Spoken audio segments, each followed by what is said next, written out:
Good afternoon, my name is Chantal Brewster and I have just a few persons here with me who were recently featured on the Rosehill Show. And I have Kailashi. Kai, come on in. How are you doing, Kai? I am doing great. How are you? I am great. And what do you think about the Rosehill Show? I think the show was actually really great when it was on it. I think it's serving its purpose of giving those persons that don't have a voice, yes. a voice, right? Yes. Being on that show, it was great, man. And how was your experience then, other than great? It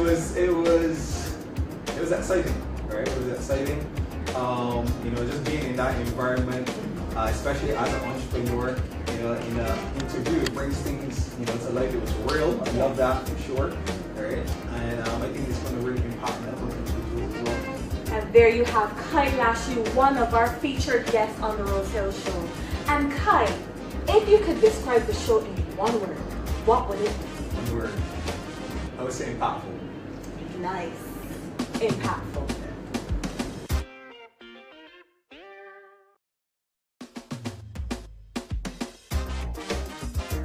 Good afternoon, my name is Chantal Brewster and I have just a few persons here with me who have recently been featured on the Rosehill Show. Antonio, step on in. I have here Antonio Williams. How are you? I'm good, how are you? I am great. And what do you think about the Rosehill Show? I think the Rosehill Show is a very good avenue for people to display their businesses. For example, if you are a hairdresser, it's a good avenue to have a voice and show people what you can do. Yes. And how was your experience on the show? I had a great experience where I was able to display my entrepreneurship skills via my stepping stones, lawn maintenance, and giving people a voice on how to take care and maintain their property. Nice, and there we have Antonia Williams, one of our featured guests on the Rosehill Show.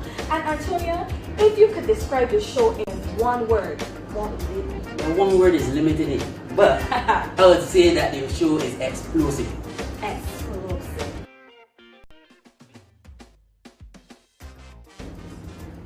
Good afternoon, my name is Chantal Brewster and I have just a few persons who were recently featured on the Rosehill Show here with me today. First is Lynroy. Joycelyn, how are you today? I am fine, thank you. And yourself? I am great. And what do you think about this Rosehill Show? Well, I think the Rosehill Show is a unique tool for evangelism. That's how I see the Rosehill Show. In addition to being able to talk about your businesses, give your testimony, I do believe it's a unique tool of evangelism. Nice. And how was your experience on the show? I had a great experience. I was able to speak about some of the services that I offer. Some? And yes, some of them, because there are more. So to speak about more would have taken up the whole show. So, but I did have a good experience. I was able to, like I said, I was able to speak about some of these services, and that was a good opportunity to do so.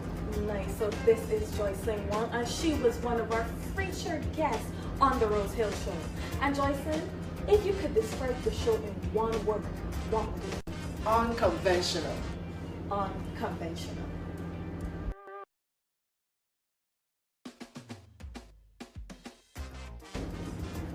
Good afternoon, my name is Chantal Brewster and I have just a few persons who were recently featured on the Rosehill Show here with me today.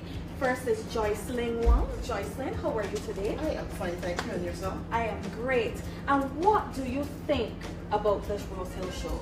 Well, I think the Rosehill Show is a unique tool for evangelism. That's how I see the Rosehill Show. In addition to being able to talk about your businesses, give your testimony, I do believe it's a unique tool of evangelism. Nice. And how was your experience on the show? I had a great experience. I was able to speak about some of the services that I offer. Some? And yes, some of them, because there are more. So to speak about more would have taken up the whole show. So, but I did have a good experience. I was able to, like I said, I was able to speak about some of these services, and that was a good opportunity to do so. Nice. So this is Lynroy, and she was one of our featured guests on the Rosehill Show. And Joycelyn, if you could describe the show in one word, what would it be? Unconventional. Unconventional.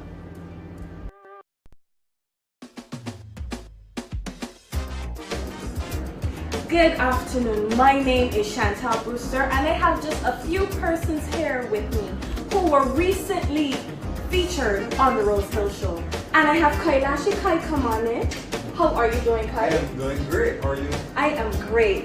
And what do you think about the Rosehill Show? I think the show was really, really great when it was on it. I think it's serving its purpose of, giving those persons that don't have a voice, Yes. a voice, right? Yes. Being on that show, it was great, man. And how was your experience then? Other than great. It was exciting, right? It was exciting.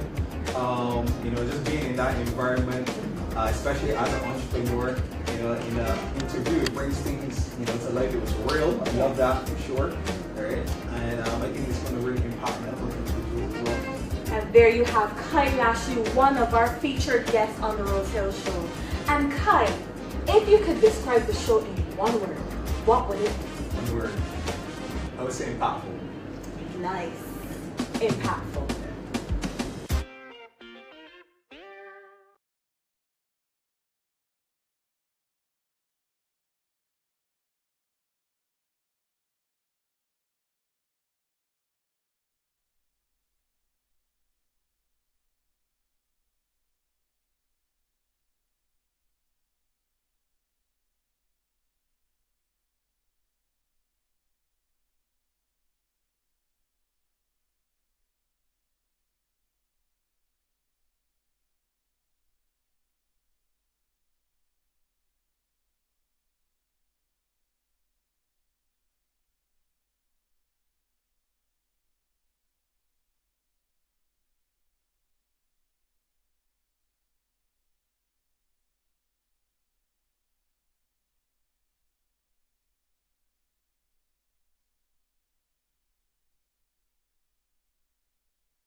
Good afternoon, my name is Chantal Brewster and I have just a few persons here with me who have recently been featured on the Rosehill Show. Antonio, step on in. I have here Antonio Williams. How are you? I'm good, how are you? I am great. And what do you think about the Rosehill Show? I think the Rosehill Show is a very good avenue for people to display their businesses. For example, if you are a hairdresser, it's a good avenue to have a voice and show people what you can do. Yes, yes. And how was your experience on the show?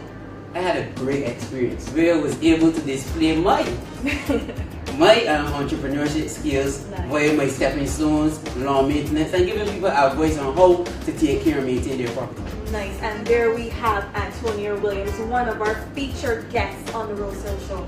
And Antonia, if you could describe the show in one word, what would it be? Now, one word is limited, but I would say that the show is explosive. Explosive. This is Apostle Lynroy, Scantlebury, and I want to say what a pleasure it was to be here on the Rosehill Show with my good friend Apostle David Coulthrust and the Rosehill team. And I want you to know to call that number that's on the screen and let them know you're interested in being on the Rosehill Show. It's the place to be if you want to reach your target audience and if you want to take your life, your business to the next level.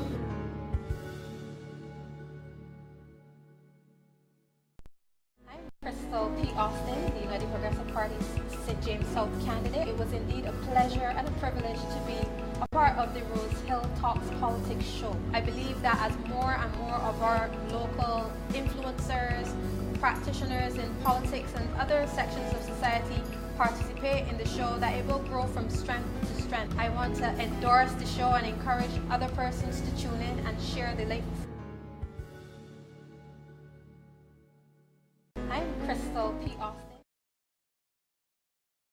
This is Apostle Lynroy, Roger Husbands. I want to say that the Rosehill Show is the bomb. I've enjoyed myself being on the show. It's real life, real talk. I felt like being myself on this show. I want to encourage all of you to subscribe to this page and ensure that you watch the Rosehill Show because you will learn a lot of things that you never thought of.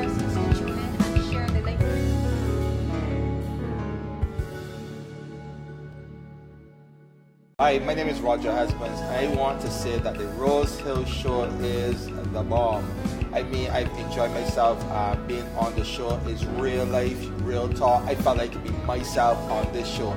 I want to encourage all of you to subscribe to this page and ensure that you watch the Rosehill Show because you will learn a lot of things that you never thought of.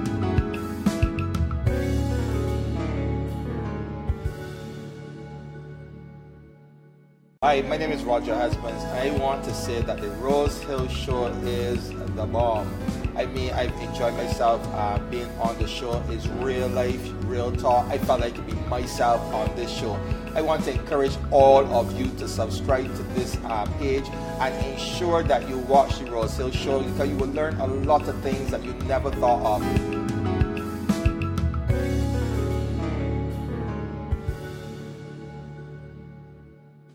Hi, my name is Roger Husbands. I want to say that the Rosehill Show is the bomb. I've enjoyed myself being on the show. It's real life, real talk. I felt like being myself on this show.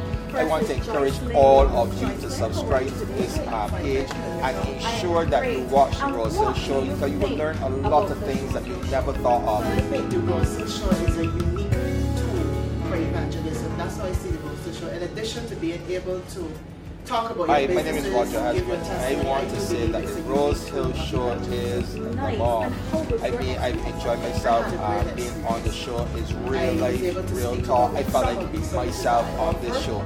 I want to encourage all of you to subscribe to this page and ensure that you watch the Rosehill Show because you will learn a lot of things that you never thought of. This is Joyce Lynroy, and she was one of our. Hi, my name is Roger Husbands. I want to say that the Rosehill Show is the bomb. I've enjoyed myself being on the show. It's real life, real talk. I felt like being myself on this show. I want to encourage all of you welcome to Rosehill Talks Politics. And My name is ensure David that you watch the Coulthrust. Rosehill I am Show your because you will host learn a this lot of evening, things that you never and we thought have of. with us some young and fairly young people. Hi, From my the name is Barbados Roger Integrity Husbands. I Movement. want to say that the And Rosehill of course, Show you know, we is talk politics the bomb. every Wednesday. I've enjoyed myself And being on the show. simply because it is the political season. So many things have been happening. This show. I So want to many encourage stirs all going of on. you You know, to Facebook subscribe is to on this fire page with and ensure that when you watch Facebook the was Rosehill first Show because you will imagined learn a by lot Mark of things that you Zuckerberg. never He thought that of. it would create so much controversy across the world. Maybe not. But it is certainly playing a significant Hi, my name is role Roger Husbands. I in want to Barbados say that the politics Rosehill and in Show keeping is things the topical bomb. from I enjoyed myself being on the show. It's real life, real talk. I felt like being myself on this show. I want to encourage all of you to subscribe to this page and ensure that you watch the Rosehill show. You will learn a lot of things that you never thought of. The Prime Minister's conclusion about the making of history in relation to the calling of the election. Certainly, this is an unprecedented time in Barbados, and our Prime Minister, Mr. I enjoy myself being on the show. It's real life, real talk. I felt like myself on this show. I want to encourage all of you to subscribe to this page and ensure that you watch the Rosehill show, because you will learn a lot of all of things Barbados you never thought is of. anticipating when that date will happen to go and make a decision as to what party they will be voting for. And tonight, we will be talking to the Barbados Integrity Movement. Last week, we spoke to the People's Democratic Congress with Mark Adamson as their leader. Tonight, we'll be talking to the Barbados Integrity Movement with their leader Neil Holder, and to see, what their positions are on several issues that are relevant to the voters. So, share the video, connect with people. Help them to understand this is the place where you can see the different, see and hear the different perspectives of people in relation to politics in this season, that you can go, and when you go to vote, you can go to vote as an informed voter. Very, very quickly before we cut, most people would know about the BLP, most people would know about the BLP. The Rosehill show is dedicated to helping those who have not been around for that long to just get their message out there so that people would know who they are and they can make informed decisions. So we will be right back after a few messages, and we will be talking to the members of the Barbados Integrity Movement, their leader, Neil Holder. So I'll see you after these brief messages. Caroline Bradshaw Green. Hello, my name is Veronica Eversley. My name is Pastor Linda Jones, and I've been on the Rosehill show. It's been an exciting evening discussing the issues that are impacting women. It's not only informative, but also thought-provoking. What was impressive for me was the engaging host that we had and how he made us feel very comfortable. Continue to tune in. On Wednesdays at 7 p.m. You are watching the Rosehill show. Pastor Dr. Kathy Nova Rochester, and as an HR practitioner, I see the issues within corporate Barbados where companies really need to start to look at more family-oriented policies to encourage women to be able to be at work, to be productive, but be able to still live that balanced work life. Rosehill Talk Politics. This has been the Rosehill Show.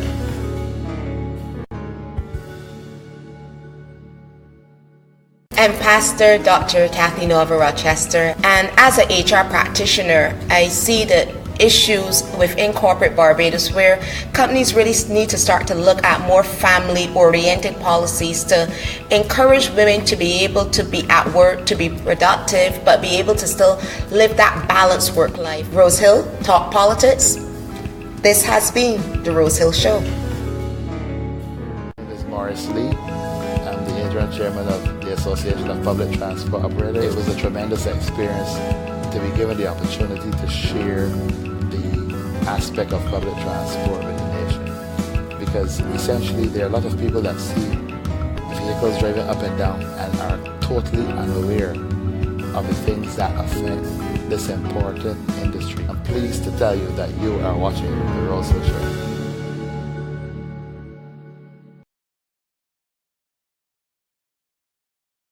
And I want to say what a pleasure it was to be here on the Rosehill show with my good friend Apostle David Coulthrust and the Rosehill team. And I want you to know to call that number that's on the screen and let them know you're interested in being on the Rosehill show. It's the place to be if you want to reach your target audience and if you want to take your life, your business to the next level.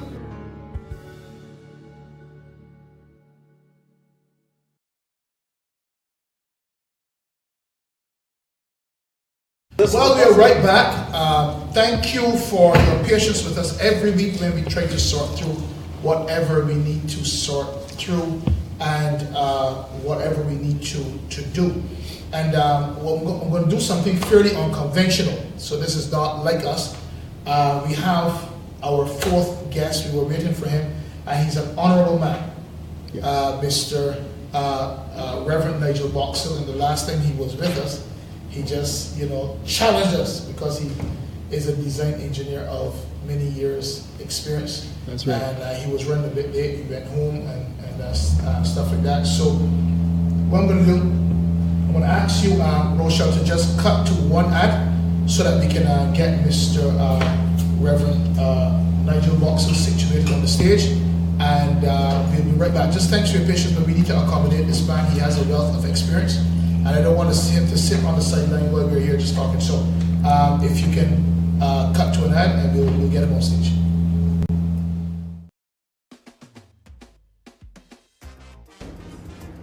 Good afternoon, my name is Scantlebury, and I have just a few persons who were recently featured on the Rosehill show here with me today. First is Lynroy. Joycelyn, how are you today? I am fine, thank you. And yourself? I am great. And what do you think about this Rosehill show? Well, I think the Rosehill show is a unique tool for evangelism. That's how I see the Rosehill show. In addition to being able to talk about your businesses, give your testimony, I do believe it's a unique tool of evangelism. Nice. And how was your experience on the show? I had a great experience. I was able to speak about some of the services that I offer. And yes, some of them, because there are more. So to speak about more would have taken up the whole show. So, but I did have a good experience. I was able to, like I said, I was able to speak about some of these services, and that was a good opportunity to do so. Nice. So this is Lynroy, and she was one of our featured guests on the Rosehill show. And Joycelyn, if you could describe the show in one word, what would it be? Unconventional. Unconventional. Well, good evening again. Thanks for your patience once again. It's worth it to be here with these wonderful men who are vying for the upcoming election. And I continue to say, there are people who are saying don't give third parties a chance, and I can understand individuals' concerns. Well, I think so. Anyway, I'll talk about that in a second. But I really think that we need to have the best people, and the best people are not all in the same party. That's the truth, right? And we need to understand who we have that are vying for elections. And we need to understand that, because when we go to make our X in this unprecedented election, we need to make sure that we are voting not for a party or even for a person, but more so for the future of Barbados. And we need to also understand that the greatest issues in this land, the greatest issues that will face this land rather, are not the South Coast Sewage Project. It is not the potholes. You guys notice that potholes are being filled. It's interesting. Yes. But it's not that. It is really the position that the developed world has taken, is taking, and will take on the developing world across the earth. We need to have the best minds available to deal with that onslaught whenever and wherever it comes from, right? Because, we might not be involved in a physical war, but there are economic wars, there are social wars, there are political wars that are going on, and we need to have the best brains to be able to deal with that. So this is why we have had this show, to be able to allow individuals to get a glimpse into the other parties. I don't want to say alternative parties, because the Barbados, after the independence of Barbados, we really started with more than two parties. I don't know why people think that, they get all here and all bent out of shape when there are other parties. But this is how we started. Okay, we were doing pretty well in our early years, right? So again, this show is about really exposing you, the voters, to these other people. I want you to get away from the thought that, if you're not in a particular political party, then you're incompetent. That's madness. Okay? Competence does not come by joining a particular party. We know that. Okay? We know that. So I want to introduce you to these gentlemen tonight. Mr. Neil Holder, the leader of the Barbados Integrity Movement. I want to read some of his accomplishments because I know that these are not all, but we can't get into all that today. That's right. But I'm glad that you wrote this to help people to understand who you are, which I would have encouraged a number of politicians to do. He has held several positions over the years, including but not limited to supervisor in 1988. Sorry, you've been around for a long time. How old are you, Neil? Just about 47. Just about 40. They're the youngest prime minister the country with. I like that. Sounds like Obama. There you go.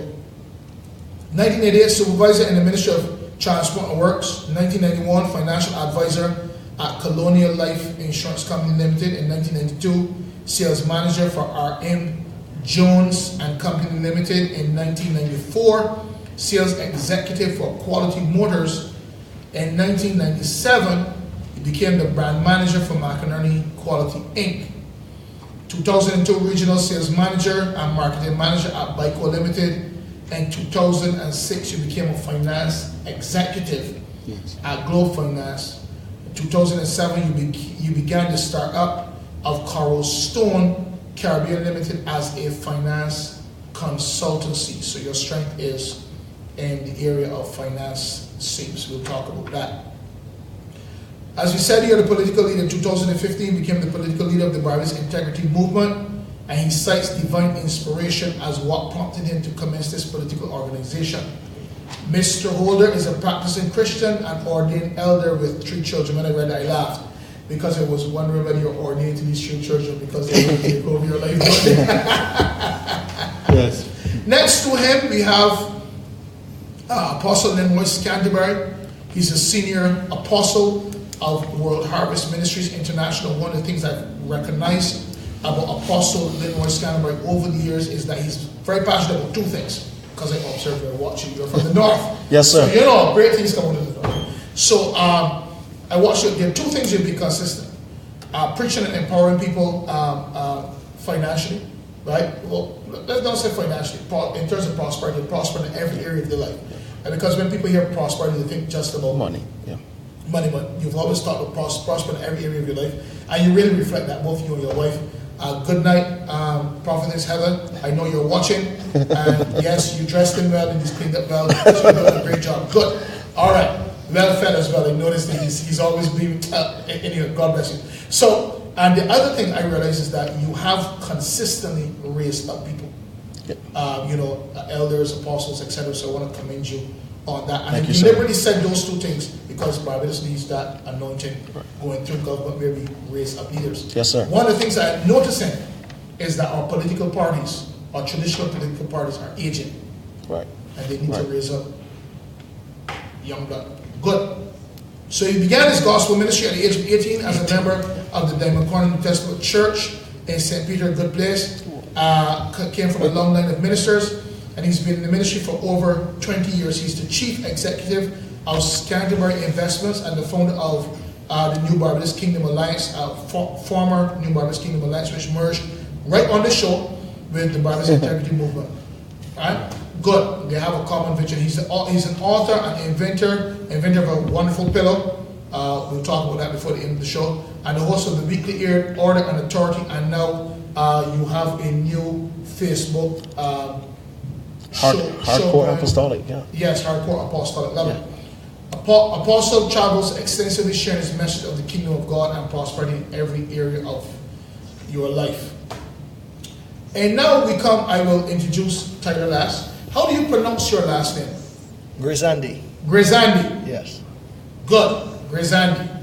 I thought it was that, and I should have asked you upstairs. I do apologize because I should not be asking you on air. But I wanted to get that right because I love that last name. Gravesande. Yes, it's Scottish. It's Scottish? Yeah. Wow. Good stuff. I'll introduce you last. From Scotland. Reverend Nigel Boxill, how are you doing, sir? I'm doing well. Good. Better late than never. I like what you have up front here. You know, 333. Married for 33 years with 3 sons. May the Lord bless you. And I will not attribute any of the gray hair in your head to your wife, or you will not be able to go home and you cannot sleep here. So we'll move on from that.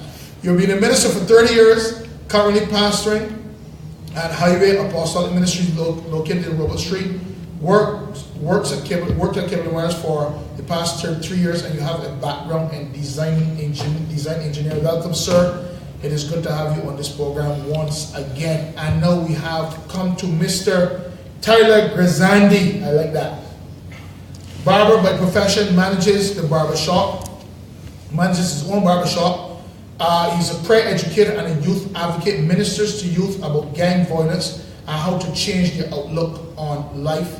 I like this, what is here in bold, because there are certain things I like to read. You have put up as a part of your bio that you were a high school dropout, and you declare that you were mentally retarded, and you fought through that, and God brought you to a position to prove that wrong. You're a good example. He was homeless for a while, ended up living in an abandoned hotel, and immersed himself in the block life. This also was a motivating factor when speaking to the youth around the school. So you go around the island, and speak to school children and help them to stay away from this. There you have it, the wonderful guest that we have tonight. Gentlemen, I want to get right into this tonight to maximize our time. And I want to start with you, Mr. Neil Holder. And actually, what is the vision of the Barbados Integrity Movement? The vision of the Barbados Integrity Movement is to holistically retool Barbados. Okay. Retool Barbados from the perspective of going back to the social fabric of the country. Currently that's lost, and we've got a country now where we no longer care about each other. The vision of the Barbados Integrity Movement, taking that into perspective, is not only just to retool it from the perspective of sociably, but empowering our people, empowering the nation, bringing back to the forefront of the country the moral values that brought us to where we were when we became independent, and took us to a position where Singapore once came here and looked at us because we were doing something right. So it is our intention to first bring God back into country. How do you propose to do that? There are people that are saying there needs to be a separation of church and state. Except when there's a hurry. That's crazy. Because if you ask every atheist, or if you took an atheist now and you were hammering a couple nails and one of them hit his thumb, the first thing he says, oh God. Oh, he may say, oh Neil. Well, I wouldn't like him to say, oh Neil. I don't want to have that glory. But we need to direct our country back to the source of all that we have today. I really want to, I know I said that in jest, but I really want to address that across the board, because all of you are Christians. Yes. All of you are Christians, passionate about God, and unabashedly so, because it's right here, there. And I was saying this to you before, that I recognize that there are some Christians that enter into politics and they tend to push their Christianity one side. They will not put it on their Bible, right? And one of the peculiar things about this election, as a matter of fact, it's the first time that you have had so many political parties with so many Christians heading them. And I think for the first time you've had such a concentration of Christians running. I think that's a glorious thing. Yes, it is. It's an amazing thing. Yes. But I want to ask you about this philosophy that church and state should be separated, and if you believe that. No, I don't believe it. Okay. I believe that the state should be accountable to the church. Right. Because the foundation of it all starts with God. And if we are drifting away from there, the church should have the authority to speak to us and say, look, these are the things you need to address, get back to the positions and principles, and maintain that order. Yeah. I don't believe that we should drift away from the precepts that God has put there to govern us as a people. But let's hear you on this, Apostle. Well, first, thank you very much again for having us on the show. Also, appreciate that. Let me just say that the reality is that politics came out of church, out of the church arena. Yeah. The word politician or politics comes out of the word politique, which means a chief citizen. Okay, so a politician is a chief citizen. Okay, whenever any individual who's won their seat, they're sworn in. The latter end of the statement, this is the common thread. so help me God. Which means that that individual is making a verbal contract with God to assist them in the execution of their duties. Right. So there's no way that you can sit there and talk about separation of church and state when every minister that is sworn in makes a verbal contract with God to assist them in carrying out their assignment. So what we've found over the years here in Barbados is that there's been a little movement of the enemy to try to plant that in the minds of people. You know, that there's some separation between church and state, but there's absolutely no separation. Matter of fact, biblically, when we talk about the woman, the Proverbs 31 woman, her husband is a politician. Right. The Bible says that he sits in the gates with the elders. He's known among them. And these are the individuals who would sit there and determine who would get to come into the city to do business. So, and then of course, as apostles, we talk about the kingdom of God. We talk about the government being upon Jesus's shoulders. And what a lot of people misunderstand about government, that word government comes out of a Greek word and a Latin word, gubermente. Guber meaning to steer, to pilot, or control. Mente meaning mental or the mind. So government is a controlling of the mind. Okay, so when you have a certain group of individuals who steers people's minds away from God, that's where you get the work of the enemy talking about separation of church and state. But as far as the whole system of God is concerned, God being the creator, God being the owner of everything, there can possibly nothing can be called separation of church and state as far as the system, the overall system that governs the earth is concerned. So for individuals to think that way is totally outside of Christianity. It's totally outside of universal mind, first of all. And that's where we're getting a lot of problems within the country here in Barbados, because there are some people who believe that that is the case when it's not. Can I hear from you? Yes, Tyler. It's definitely important. I believe, because the way I was brought up as a youngster at the Seventh-day Adventist Church is that my grandmother used to force me to church every morning, and I never understand the value of me actually going to church, and I'm very thankful for that teaching, because it's that teaching biblically that brought me to the consciousness and not being manipulated, not becoming materialistic, and not being a victim of the system.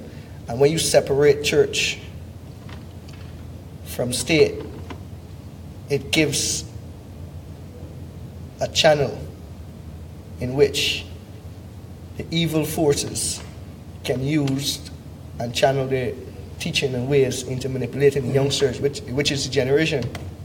We can look into what's going on right now. Right now, what's going on with our youths. I mean, without biblical construct, without that foundation biblically, in Proverbs states that where the lack of knowledge, my people perish. And I believe that we need to reinforce our belief as a Christian society. We need to teach our youngsters the future of tomorrow, that there is a God, there is consciousness, cannot be dictated by manipulation. We are a people, and that's what we need to believe, that there is a supreme being. So that's my belief on accepting being a believer as a Christian. Can I hear from you, Reverend Boxill? Well, the whole concept of separation, for me, as I was discussing that sometime earlier this week, God was pregnant with creation, and he created everything that was good. And any good thing in a country has to have God in it. If you take God out of it, it is no good. That's my basic take. He said it was good. He saw it was good. He said, yes, let there be light. It's like it's good. When we sit down as a people and we refuse to reinforce God, the eternal principles of God, and not make the young people to understand, not only the young people, some of us as old people, because then we are influencing the young people by our behaviors, by our dictates, and we need to change that and go right back to the beginning. As I was talking to my children, we need to go back to Eden, back into the garden, back into when God said it was good, and open our eyes to see that everything that He created it for mankind. I want to segment to this question. Still on topic of vision. Where do you see, if you assume the reins of God, where do you see Barbados in 10 years? Typically it takes about 10 years for a country to refresh itself. Where do you see Barbados in 10 years? Well, I see Barbados fulfilling Isaiah 61, where it says that, the world will look to the islands of the sea. I see us in 10 years having a very productive economy in terms of agriculture, in terms of industry, tourism. I see in 10 years that we would not have unemployment in our country.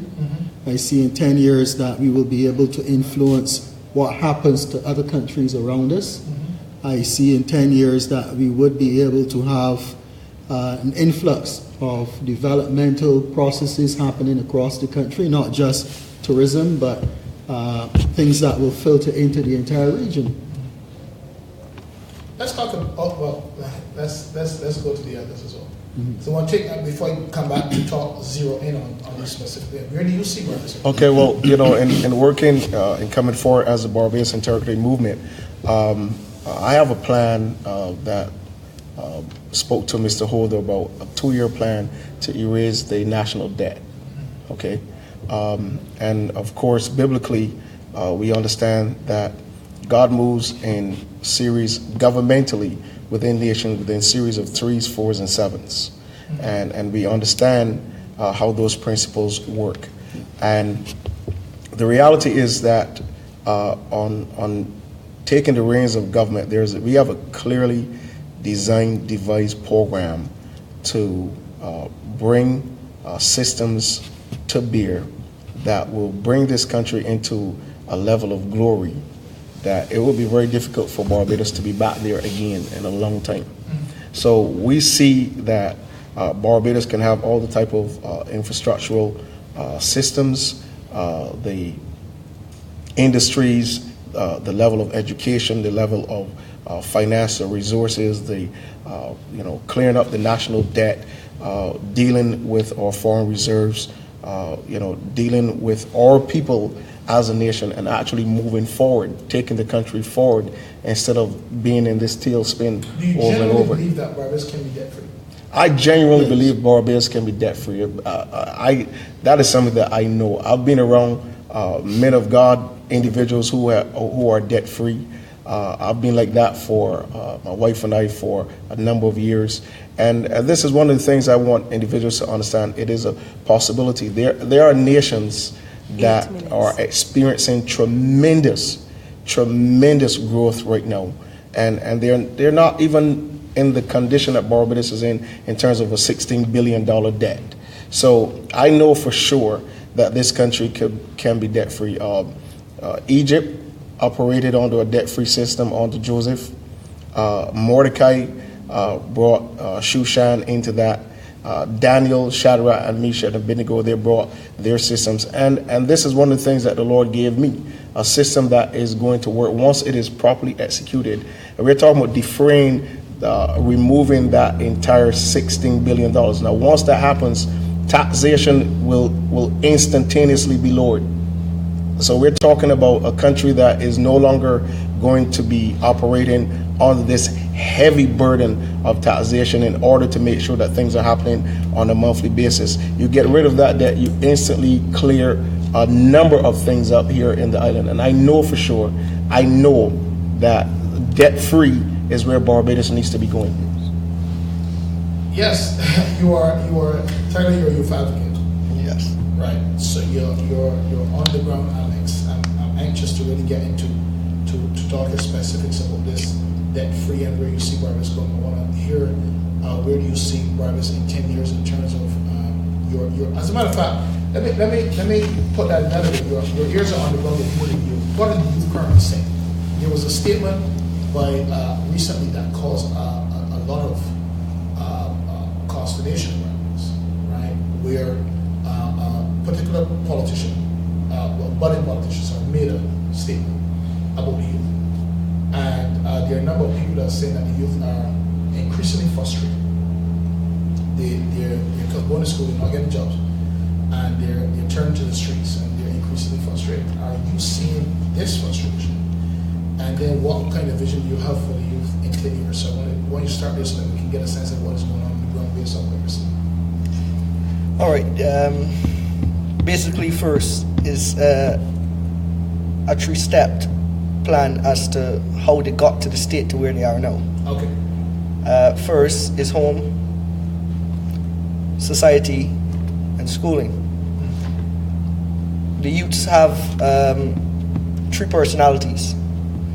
The one that they show the parents at home, the ones that they show the teachers and staff in school and society, and the ones that they show their friends. Right. And when understanding and establishing that, it has to do home, society, school.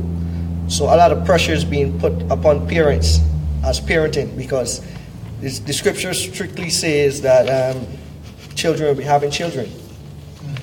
And parenting is not providing for your child. Provision and parenting is separate. And when these youths, and as I said, I spend a lot of times with them. I go in all the blocks. I like to be there. I like to let them know that their voice can be heard. And I don't go like this. I can be straight. I don't go like this. I go normal, because the youths have a tendency of being defensive and easily to reject. So they are frustrated. They are being looked down. They're not being paid much attention into. It's only at this time of the year, this time of the season, that you will find the individuals who are supposed to be in the respectful fields coming towards them. And as I said earlier, before we got on air, I told Neil and I told Apostle that this whole concept, and this is not just me speaking personally, I'm speaking on behalf of the youths. One person told me, among others, that we are not grocery in a supermarket. And I asked the question as to why would you say that? He said because they look at us as if we are groceries in a supermarket. They can buy us. And that hurt me personally. Wow. And with that said, I know that it had to be some kind of implementation as to why he said that. And the youths are frustrated. Do you think there's a move on to buy the vote of the youth? Honestly, there is a lot of subliminal messages and motives. But I will say this. Barbadians and youths are very intellectual and intelligent. Do not underestimate an individual based on his physical outlook. We are human beings. We have consciousness. And at this time of the season, when you look at all established politicians, representative constituencies, ask yourself the question, personally, what have you done for us? I'm speaking in terms of the youths. What have you done? I went into all the constituencies. I spent a lot of time in Chatman Lane in Orleans. I play football out there. I recently into Apostle Scantlebury constituency in Blackbest. We actually done other recreational sports and stuff. And another thing that the youths are crying out on, the whole favoritism. I have met with the youths that is so talented, has potential, And not just potential, I mean, they can be the next star, the next icon for Barbados. Like Rihanna, I always told them that, I always say this, possibilities are there. All things are possible, just believe, and I will be there to ensure that they get there. So your question to me, 10 years from now, I am looking to see well-established youths in all aspects, all fields, all throughout the world. Barbadians, that flag flying. Ryan Brathwaite, Rihanna. These are people that actually brought us closer into acceptance. And there are youths out there that need that kind of acceptance. They need to be heard. They need to be listened to. They need to spend time with them. What kind of programs do we need to put in place to facilitate what you were speaking about? Firstly, 1 minute, 25 seconds. All kids do not learn on the same level. We have all different kind of kids learning in different sections. The recreational department, sports and activity. I will say this mainly, that is one of the main channel in which the youngsters in the streets have belief in. Football, cricket, basketball, road tennis, and they're not paying much attention to. Pre-educating the youths into becoming adults, into becoming responsible. Have more programs where you can educate. Like myself, they told me that I was mentally retarded, uneducated, I could not read or write. And I felt pressured. I said, well, this schooling system is not for me. And being that I'm not knowledgeable, I have no vocabulary back then, my only option was ignorance, which in that is very common. We can see it in our representatives throughout this island. One thing that hurt me is when I picked up my iPhone and I went on YouTube and I listened to an individual on a platform using words that kids are listening to. I don't want to say these words because, I mean, if you are a political icon, you're at a stature where people look up to you. You become idolized. Where is the integrity? Where is the humanitarian? Well, we're going to come right back. We're going to take a break. We're going to come right back. And we're going to continue with that discussion. Then I'm going to go to Apostle Nigel, Reverend Nigel Boxill, because I want to hear more about what the youth are thinking. Because I think that in all of our plans, all of our development policies, we need to be very, very deliberate about the future. Definitely. Or in a couple of years, Barbados will have no one to elevate to the next level of leadership. So we'll be right back after a few messages. Stay with us.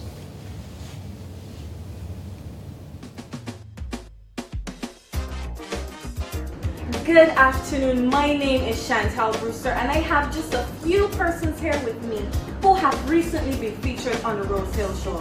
Antonio, step on in. I have here Antonio Williams. How are you? I'm good, how are you? I am great. What do you think about the Rosehill Show?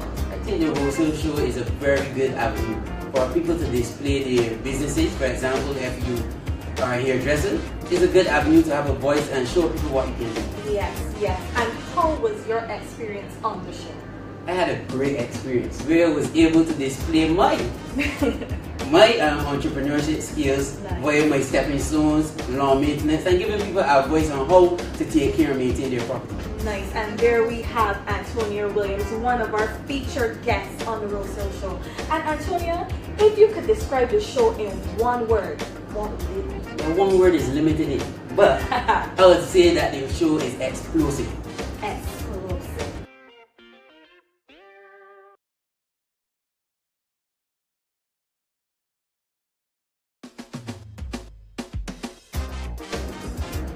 Good afternoon, my name is Chantal Brewster and I have just a few persons here with me who were recently featured on the Rosehill Show.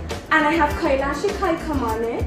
How are you doing, Kai? I am doing great. How are you? I am great. And what do you think about the Rosehill show? I think the show was really, really great when it was on it. I think it's serving its purpose of, giving those persons that don't have a voice, a voice, right? Yes. Being on that show, it was great, man. And how was your experience then, other than great? It was exciting, right? It was exciting. Just being in that environment, especially as an entrepreneur, in an interview, it brings things, to life. It was real. I love that for sure, right? And I think it's going to really impact other individuals as well. And there you have Kai Lashley, one of our featured guests on the Rosehill show. And Kai, if you could describe the show in one word, what would it be? One word. I would say impactful. Nice. Impactful. We are right back talking to the members of the Barbados Integrity Movement. Wonderful conversation. Gravesande was speaking about his experiences with the youth and how they're frustrated, and I really was touched when he said that they're saying that they're not groceries, they can't be bought. And something else that he said that they want to really help us to understand. This is why we have this show, to hear various opinions. Many things can be lost in the smoke of an election campaign, but we're here listening and hearing. And the thing that I want you to hear what he said is that Bajans are intelligent people. They're very intellectual, and that translates to the streets as well. So I want to continue with, we're talking about the programs that should be put in place. Let's continue. Yeah, it's just a different restructuring in terms of academics and sports. More leniency to the sport environment where they can have better facilities, better management, and being promoted and being looked up to based on the performance. Is this something that this party is committed to, the development of youth? Yes it is. Very much so. Very much. So you see, and I want to ask that as well, so that we get that as an affirmative. But are you seeing an issue with the sporting facilities that we have? Yes. I definitely seen that. And the reason why I use the word favoritism is that a certain school and stature are being pushed based on the educational level, not productivity. There are a specific youth that I asked to mention his name. His name is Jacoby. Jacoby is a very talented football player. Very, very talented, but never gotten the exposure and the opportunity.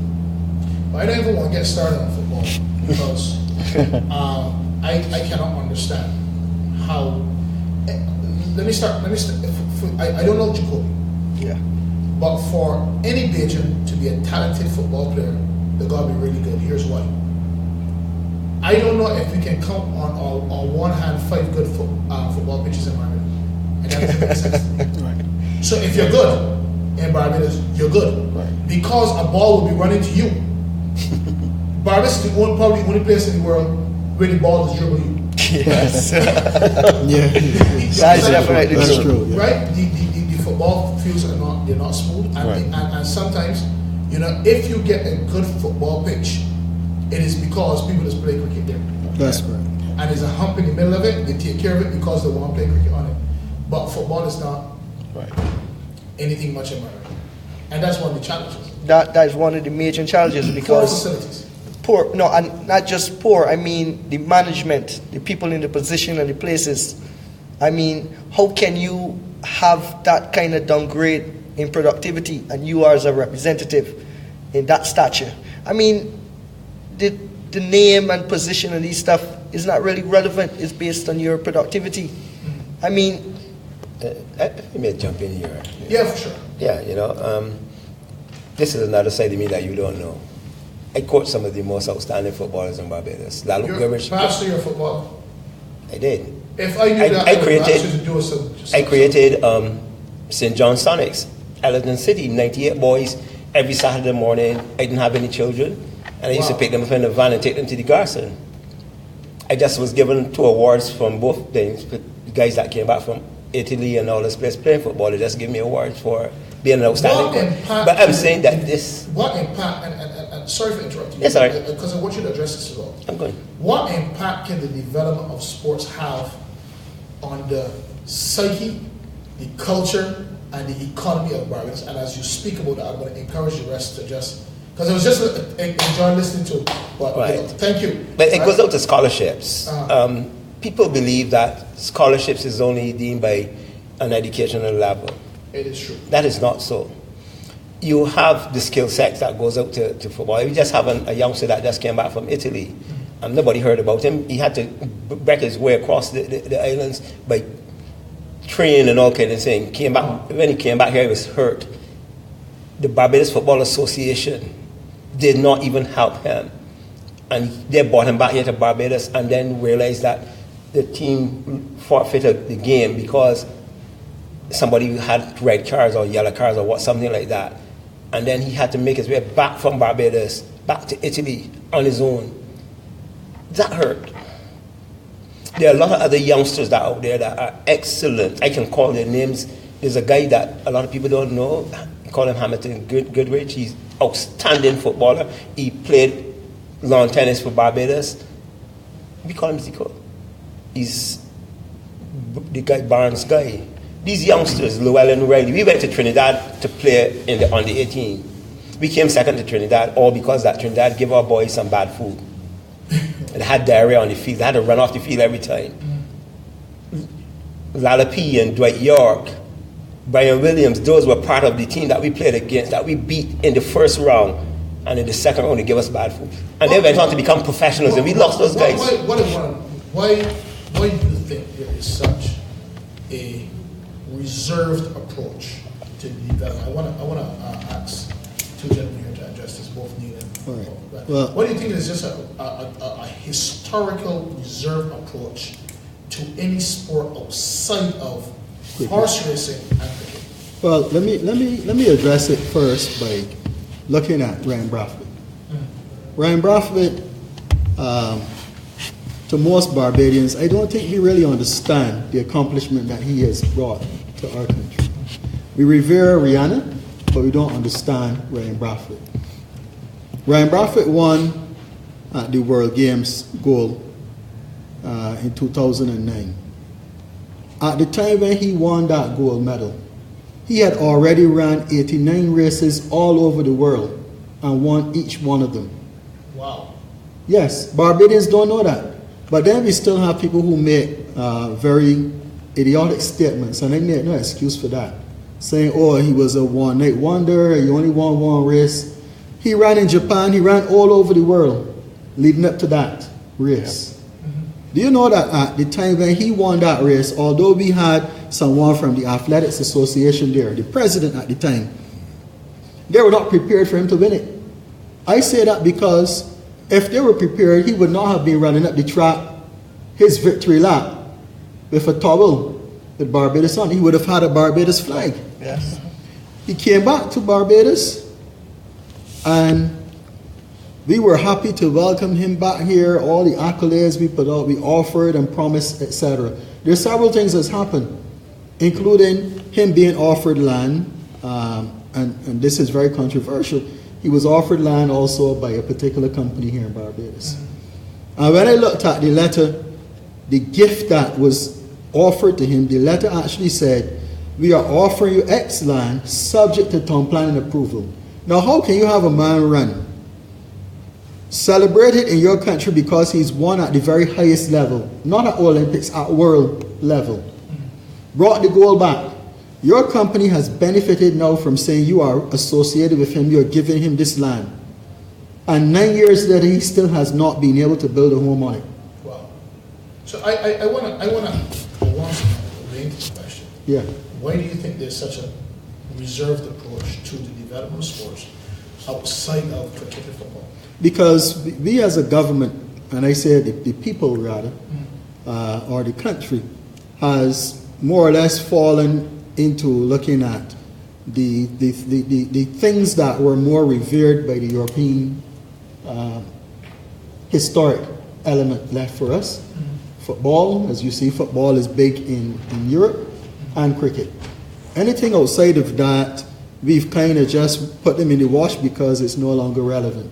But yet you will have physical education teachers at schools wanting to have our boys with baseball bats, teaching them how to hit a baseball, etc. We have girls that do exceptionally well in volleyball, in netball, and we are not embracing the potential we have for our people. We as a nation seem to have a deficit when it comes to celebrating the accomplishments of the people that we have. So I want to bring Apostle Lynroy Scantlebury in here and ask the question: how can sports benefit us, both improve us or advance us culturally and economically? Okay, well, let me say first of all, Apostle, and answer the previous question as to why sports in Barbados is not really paid off.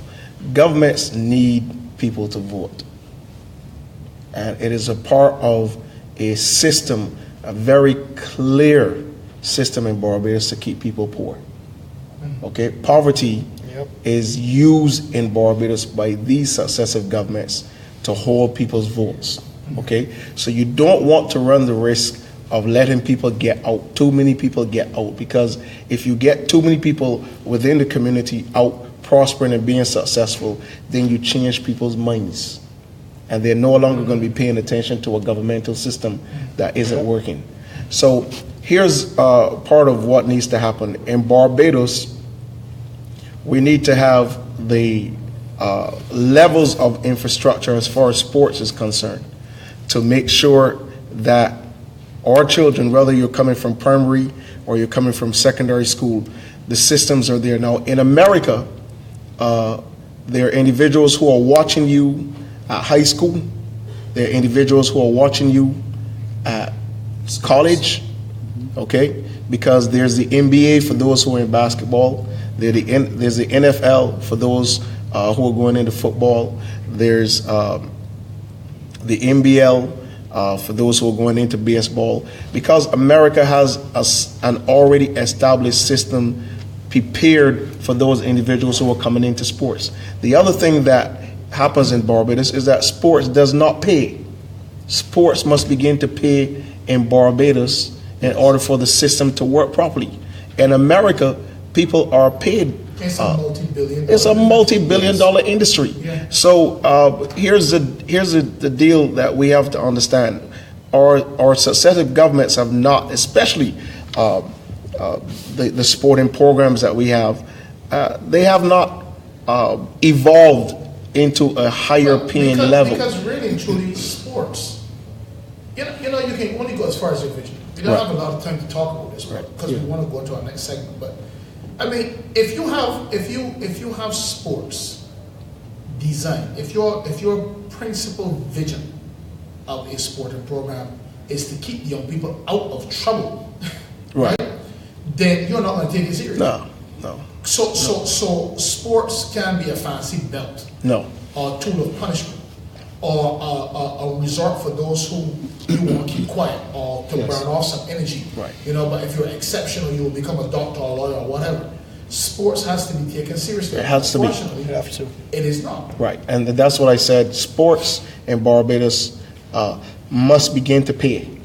Okay, I was recently there in Diamond Corner. Was talking to some of the youngsters over there, and again, to this day, Diamond Corner is still one of the areas where there's a playing field and there's no light. So there's nothing that can be done in Diamond Corner at night on that playing field.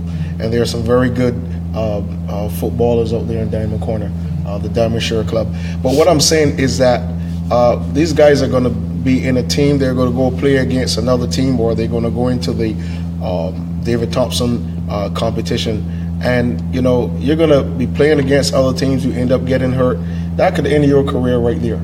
But there needs to be a system, a carefully devised system that causes sporting activity in Barbados. We need to have it where individuals know that here in Barbados, like in America, there is a league level.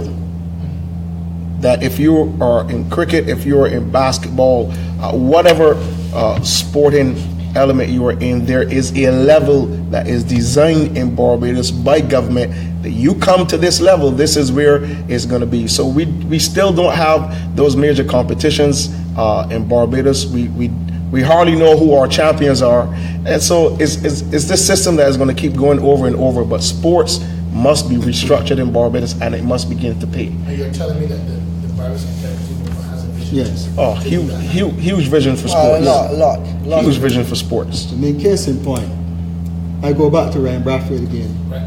We've got a stadium down at the university, right, called the Usain Bolt Stadium with the Ryan Bradford track. How do we get it wrong at that level? Maybe Usain Bolt lives in Devon Corner. I haven't seen him, so I don't know. Maybe he has some. But like the question was asked, and they said it is the University of the West Indies. So the Usain Bolt is seen as a West Indian, Ryan Bradford is seen as a West Indian. But if you're looking at it in the context of a country, you would want to put your star first, and then you raise the other person up. Yes, because in there. having your star first gives motivation to others behind. Yes. That was happening. Look at Jamaica. Yeah. The athletes in Jamaica is phenomenal. They are just progressing. Well, guys, we have to take a break. We'll be right back, and we'll be discussing sports with the Barbados Integrity Movement. It is an integral part of the life of Barbadians, and it needs to be a political issue, and we need to really begin to address this. It is an industry that can bring in an amazing amount of funds. When we come back, we'll be talking more about the economic policies of the Barbados Integrity Movement for the next segment of the show. So I'll see you in a couple of minutes. Good afternoon, my name is Chantal Brewster, and I have just a few persons here with me who have recently been featured on the Rosehill show. Antonio, step on in. I have here Antonio Williams. How are you? I'm good, how are you? I am great. What do you think about the Rosehill show? I think the Rosehill show is a very good avenue for people to display their businesses. For example, if you are a hairdresser, it's a good avenue to have a voice and show people what you can do. Yes. And how was your experience on the show? I had a great experience where I was able to display my entrepreneurship skills via my stepping stones, lawn maintenance, and giving people a voice on how to take care and maintain their property. Nice, and there we have Antonia Williams, one of our featured guests on the Rosehill show. And Antonia, if you could describe the show in one word, what would it be? Now, one word is limited, but I would say that the show is explosive. Hello, my name is Veronica Eversley. My name is Pastor Linda Jones, and I've been on the Rosehill show. It's been an exciting evening discussing the issues that are impacting women. It's not only informative, but also thought-provoking. What was impressive for me was the engaging host that we had and how he made us feel very comfortable. Continue to tune in. On Wednesdays at 7 p.m. You're watching the Rosehill show.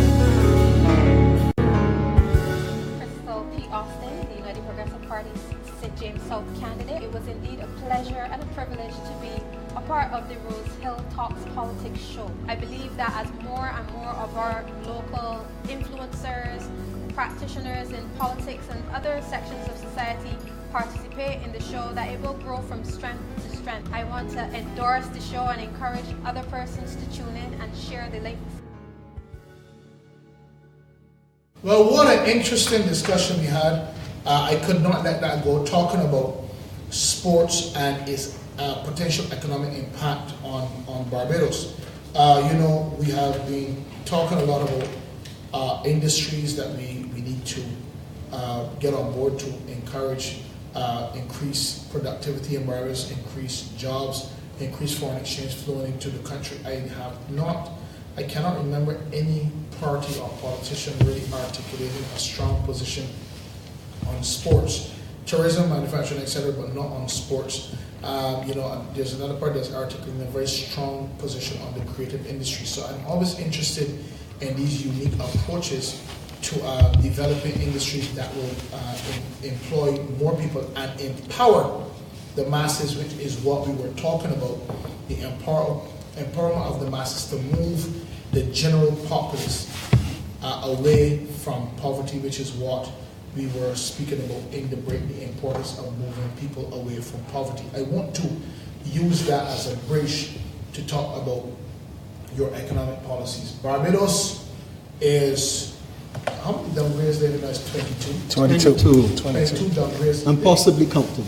And possibly counting. Yes. Right. So several downgrades there, and still not anywhere close. I don't even know if you're in the middle of the woods. You're probably in the back of the woods. And becoming the laughing stock of the Caribbean, etc. And you were saying that, by your own words, you believe that in 2 years, you can bring Barbados out of this and make it into a prosperous nation. So I want you to begin to talk a bit about, if you will, your economic policies. How would you address some of the things that you are seeing in the nation at this time? And, you know, how concerned are they? Or should we be concerned, or, you know, is this, hey, being blown out of proportion? How do you see that? How would you address this, sir? Well, first thing first, we need to have a clear, honest conversation with the people of Barbados. Okay. They need to understand that economically where we are right now as a country, we really do not have any bargaining chips to bring to the table to any financier that would want to look at retooling or restructuring our economy by way of lending. We don't have the capacity to do a homegrown program unless we clearly articulate to the people of Barbados where we're going with that program and the benefits. Not only the benefits, but we have to articulate a time factor that we would put in place to do that. In terms of looking at productivity and retooling the economy, putting things in place now for us to get out of the mire, the quagmire that we are in, we have to have some conversations, A, on manufacturing, okay. B, on agriculture, C, we need to look at trade and commerce a lot better than we do currently, and we also have to look at tourism. And tourism also integrates, if we look at the all-encompassing factor, integrates sports tourism as well. Now, if I start on the latter, sports tourism, we have a destination here where, for all intents and purposes, except for perhaps the rainy season and hurricane season, 85–90% of the year we're in sunshine. Most of these other destinations that do have major sport programs going on, during their off season, it's winter.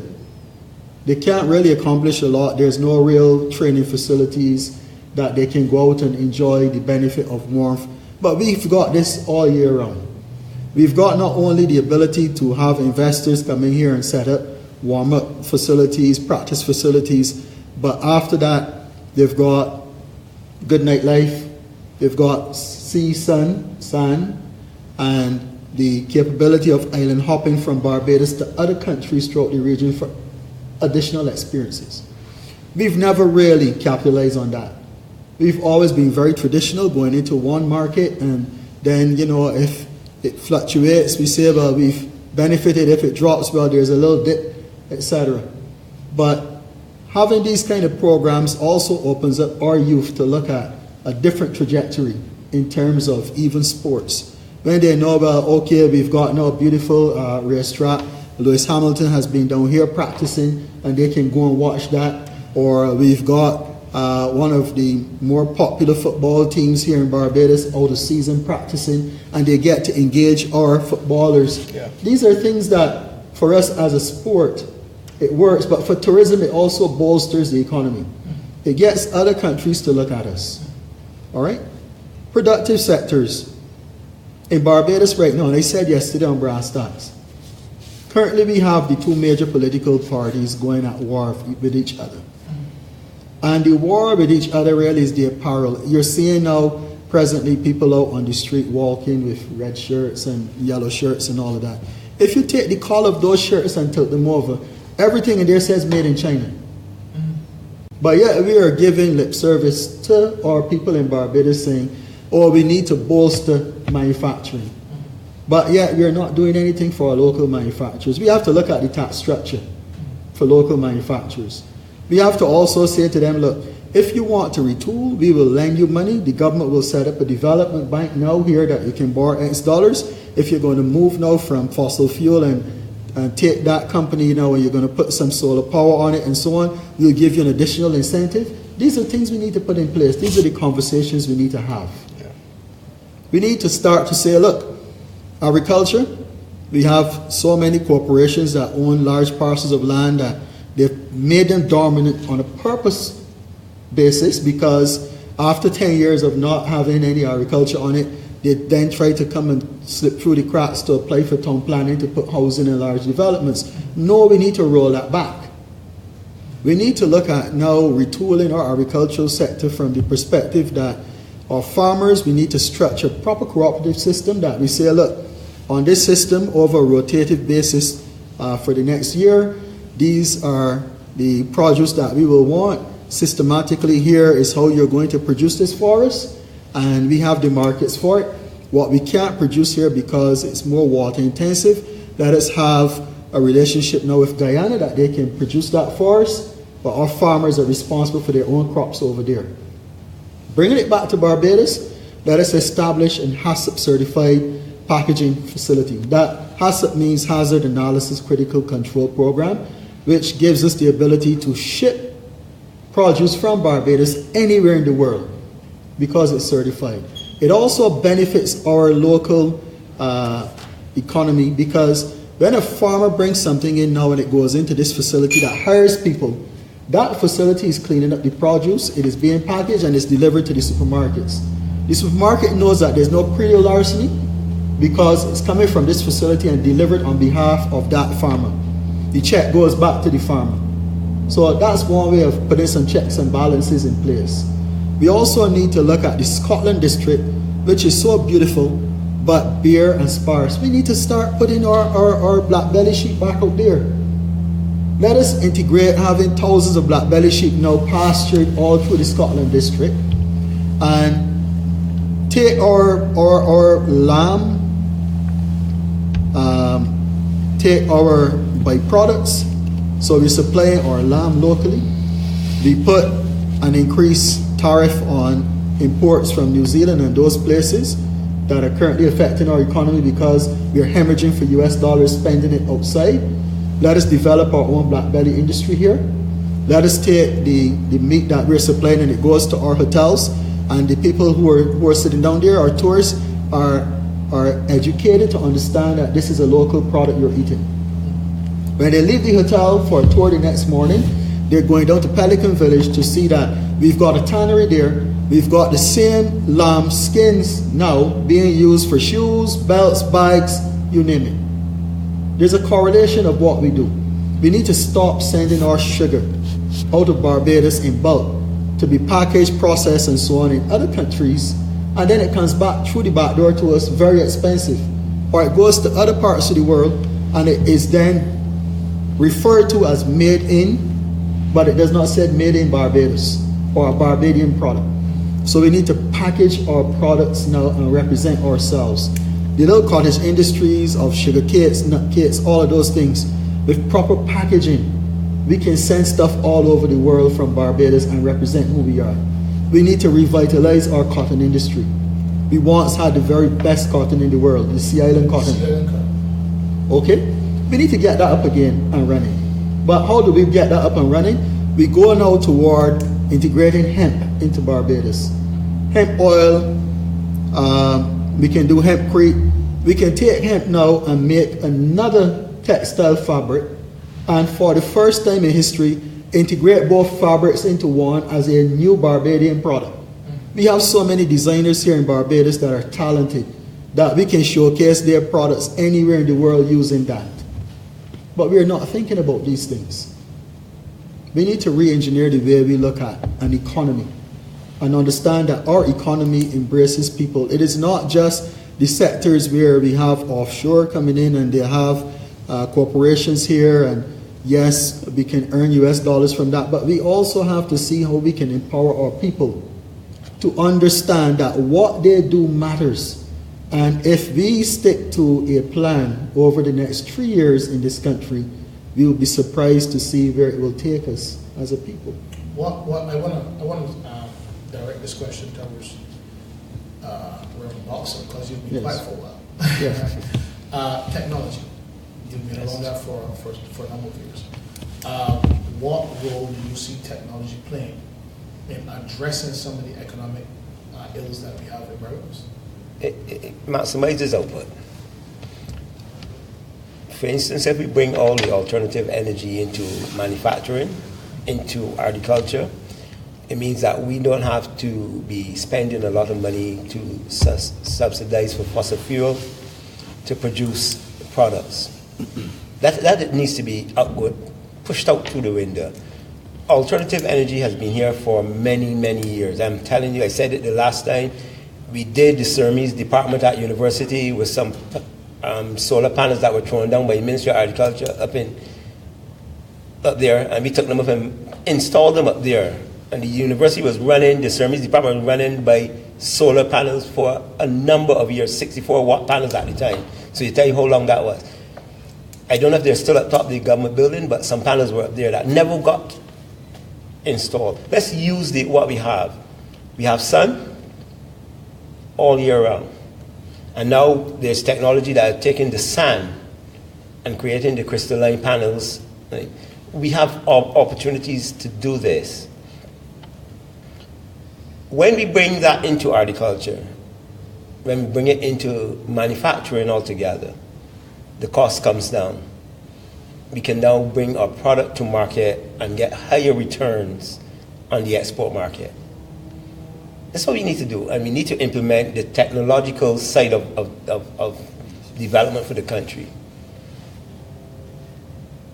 The young men and women in Barbados are brilliant. I've met quite a bit of them who have great ideas, but do not have the resources and the outlet to do it. We got rid of a foundry. We don't have a foundry in Barbados. We can't build anything. We need to reintegrate that. We need to bring that back on. And I made the suggestion that the old Glenderry prison be used for an innovative center with foundry and the old cars that we have going around, the aluminium cans that we are crushing and exporting. Let's use that for here. We can make computer heat sinks. We can do, there's so much that we can do in this country and export. We have a connection that Suriname is opening up their doors to Barbados for manufacturing, repackaging. We can do peas and things and send them back to Barbados, can them, brand them, rebrand them, and export. Belize have tons of land there that they want to give us. They're cheap. Let's go in there. We are bringing in thousands, nearly $750,000 in strawberries a year in Barbados. We can grow them here. We can use our agriculture to better this country. We can use our technology to better the entire development of the country. But we're not doing it because somebody thinks that when you leave university, and I said this openly, we are somewhere 17 to 21 years behind the world system. Yes. You're sending dumb people out. That annoys me, knowing that what I have experienced in the world. We can build bicycles, we can build motorcycles, we can do this technology right here on this island. How can we get the young people more involved in technology and thereby contributing to the economy and pushing it forward? That is one of the easiest things that can be done, because the youths of today are so connected to technology, is that it becomes a source of educating, self-educating. And I would say this is that we need to channel that.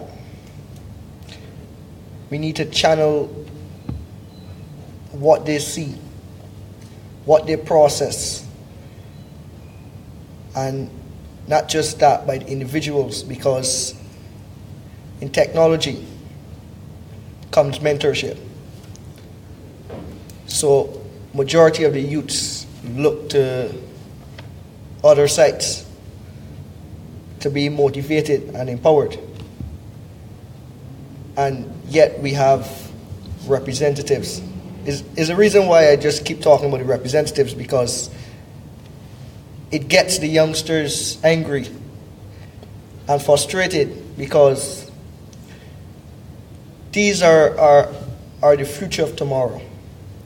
Now they are looking to idolize these individuals, and what they do and what they say is connected into the media, into social media, into technology.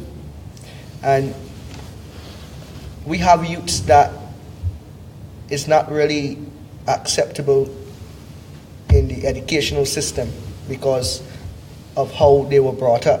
Like me, for instance. But I found belief and I found faith. And I don't want to see the youngsters not finding that vision and using technology. Barbados Integrity Movement, all the representatives, and I will say this personally with all confidence, is that they are very looked up to. The word integrity is what we have. And the reason why I'm here today is because I saw that in Neil. When I first met him, it was a spiritual connection. As I spoke to him, I relate. Then I had the privilege of meeting Apostle Scantlebury, my good friend here. And the youths need someone to idolize, to look to. To respect. And not just respect, to develop that kind of relationship. I mean, it's very poor in the representatives area in the communicational skills. I don't think they know what communication skills is. And when you ask the question, how can technology and other structures used to get the youth active? Monkey see, monkey do. You understand? Monkey see, monkey do. The reason why I say it plain and openly, because it's a factor.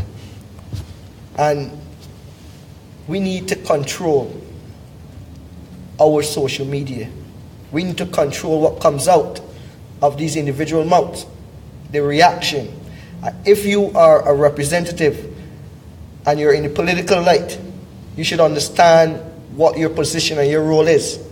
We have to act accordingly, and not just, you should respond differently, you should answer questions politically. I want to highlight a Trinidadian, 1966, Clement Payne, created the left wing for this system. Give us working class, a relationship. Now, look at then to now. What have we benefit in terms of the youth? I'm here for the youths. In all these administration years, what actually came out? I wanna cut you because I want to come to Apostle David. Yeah, no problem. But these are fundamental questions that need to be answered and need to be answered on political platforms. What are we doing with you? Yeah. Right? Not corn beef and biscuit and those type of things. Thank you. What are we doing for the youth that will empower them? It is said that Barbados have just north of $1 billion saved on the bank. Right? But we tend to have our banking system is very liquid because they just tend to save. Now, you're the chief executive of Scantlebury Investments. What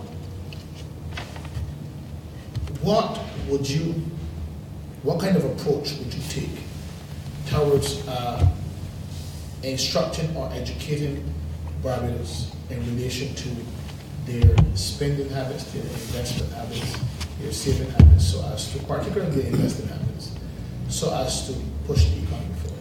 Okay, well, here's what is important. Now, the world is changing. Right. Okay? And the world we knew 2 years ago isn't the same world today. Correct. Okay? The world just made a huge shift once President Trump was elected. It's a huge shift. Okay? Okay. He is an interesting man. Yeah. Finances in this present age, it's not like it was 2 years ago. There is the possibility of people making loads of money today from using their cell phones. Okay.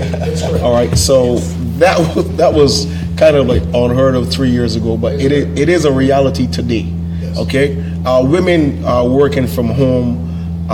Matter of fact, it's like even in America, you can make money from shopping today. Okay. And you know, I wanna because we have a little time. Okay. So I wanna really help. I wanna really encourage you. Right. To zero in on the fact that I want to get myself out here because Bitcoin and so on. I want to I always say that there are Samsung phones and smartphones and there are iPhones. Right. So I want people to understand that you can make a living. Yeah. You can make a living from your cell phone. From your cell phone. Right. That's correct. You can make financial transactions. You can trade. Right. You can do a whole heap of things. Right. Yes.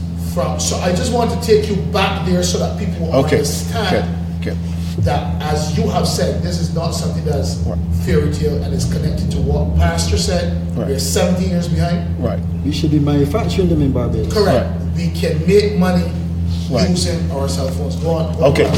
So therefore, the mindset of the populace must change. Correct. Okay. And that's one of the critical things that we have to learn to do. Now, across Barbados, we have to begin the real work of what is called empowerment. Okay? Say it again. The real work of empowerment. The real work. Not the campaign work. Not the campaign work. Real Okay? work. Okay. Where people, so many community centers across this island that are closed that could be used for the purpose of training individuals. And not just playing dominoes. Okay, within the community on what's going on in the world of economics. Right. What's going on in the financial realm, okay, that you can benefit from to help empower yourself and make what we call residual income. Right. Okay. Now, the other part that is vitally important as we move forward as a nation is to look at the principle of how do we want our people to be economically?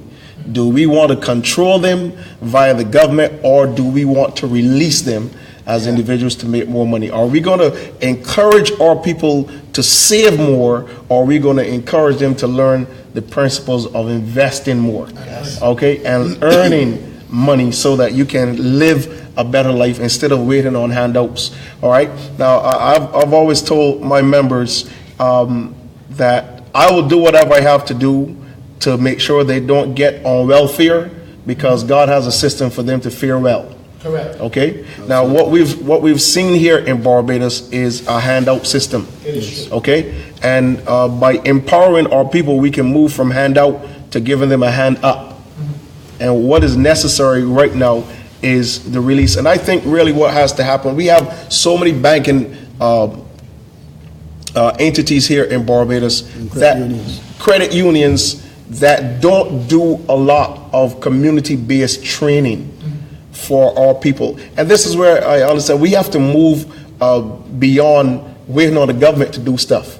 Okay? All of these entities that are here in Barbados, that they understand what's going on in Forex, they understand what's going on in E-Trade, they understand what's happening around the world, they understand the connectivity that's going on with people from all over the world, they understand the principle of a small investment, you make money on it, you take that money, you turn it over, okay, and so you're not sitting there, okay, you got what, you got $100 left on the bank, you got $50 left on the bank, you got, $400 on the bank. What are you going to do? You're going to sit there and let the bank take $10 off. And what a lot of people don't understand, I'm waving my phone for a purpose. I figured that. Right, because I am passionate about trading for Forex. Okay. And it's something that's been hidden from us.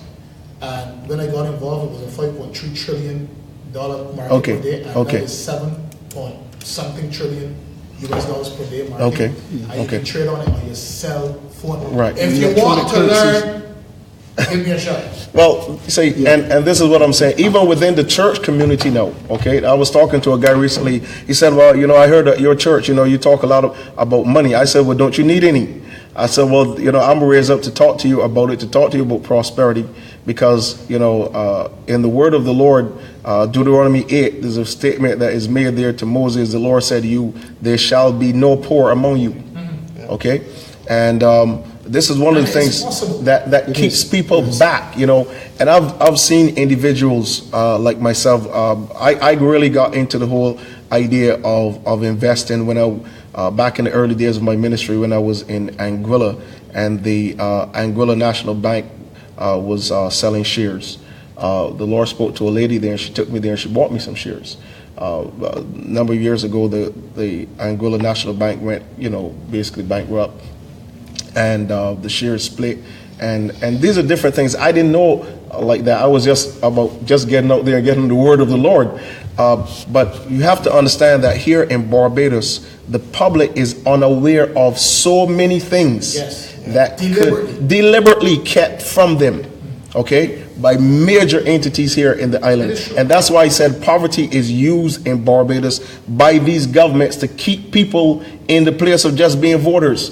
If we get the right people, make a decision to get out there, let's go and empower the public in Barbados. Listen, there's so much money in this country that people can easily pay for an event. Let's go into St. Philip and do an event and let people know, you got a phone? Listen, this is what's happening, okay? There's so much money here in Barbados, we can say to those individuals who come, well, listen, I'll invest in you. I'll give you the first $500 to start this process. So that right across the island, our people are being empowered economically. They're not sitting there waiting on government to change and then spend 5 years or 10 years wasting their money.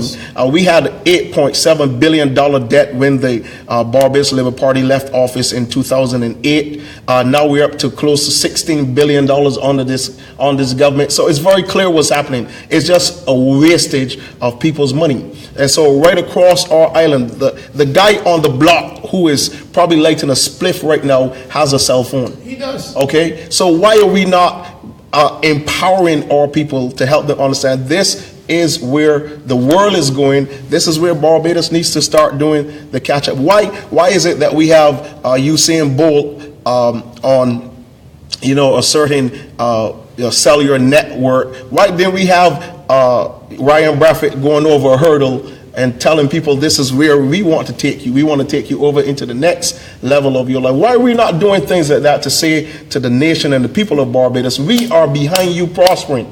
We are behind you being successful. We're not seeing that. So economic plans and policies are very important to, and I'm very passionate about this. I don't like to see, matter of fact, I was sharing, and the Bible says the Spirit of the Lord God is upon me because the Lord has anointed me to preach good tidings. That word tidings actually means in the Greek to share information on how not to defraud yourself or to be delinquent. Okay, and so what is happening in Barbados is that we're not telling the people anything. They don't know what's going on. They're just walking in a tremendous level of ignorance, and nobody is stepping up to say, listen, let's go empower Barbadians, because that's where we're getting all of these problems. That's where the bulk of our problems in Barbados lies, is in the area of poverty. And if we get people out of that, if we get our boys prospering and our girls prospering, there's a guarantee they're not going to be involved in those systems that are out there in the gangs and whatever, because the gangs are prosperous. The gang says, we'll give you your cell phone. We'll give you that pair.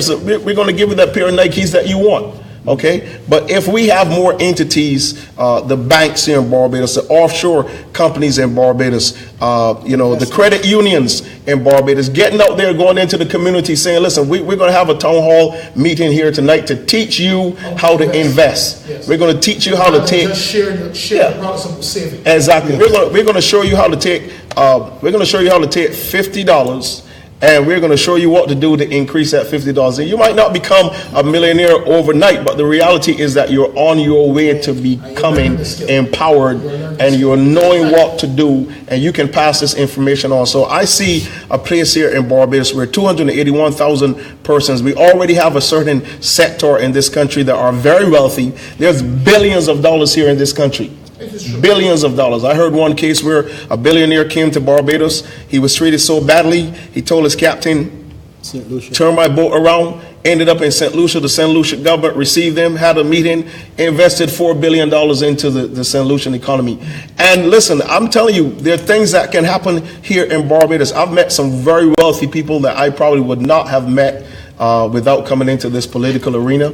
But things can happen here in Barbados that can empower our people, enrich our people, and bring tremendous blessing to this island. And I'm telling you, it can be done. Yes. This is quite an interesting thing. 4 years ago, I had a vision. Ecclesiastes 11. You know what verse 1 says? Yes, sir. Cast your bread upon the water. Yeah. And not the ocean, individuals. Yes, yeah. And then verse 2 says something even more powerful. You know what verse 2 says? Yes, sir. Give unto 7. And also to 8. Also to 8. For tomorrow, you do not know what evil will come upon this land. The revelation is to have businesses, 7 businesses, even 8. Yeah. And out of that came an organization. Y'all don't know. Neil may have an insight into what I do. I've done some large investments. I've brought investors into this country to meet the government in meetings like this. And politicians get out and go outside and call the investors and tell them we want to borrow money, not get money. They were giving us access to sovereign funds. Discretionary money that we didn't have to pay back. All we had to do is produce a 90-day audit. Yep. And the man went outside and called, we want to borrow $380 million. The audit is too much. And he said to me, tell that man that I would come down and put an orange soup on him. That is circumvention. We started the Mountain Movers Investment, a club that has 148 members in Barbados, that we do investments. So there are a lot that is available, and the Barbadians they're eager to have it done. Yeah. We can change this country. Yeah, economic empowerment is what it is. In any country is vital to the progress of that country and to the prosperity of that country. Economic empowerment is vital. And that's the area, Apostle, that both of these governments have been playing the mass with. And they've been toying with people here in Barbados. And everywhere you go, right across this island, you're seeing that people are being left out. And this idea of just coming back every 5 years and saying, hey, we're ready for you to vote for us again, we're going to do all this. But we, the Barbados Integrity Movement, we have a clear understanding of what's happening.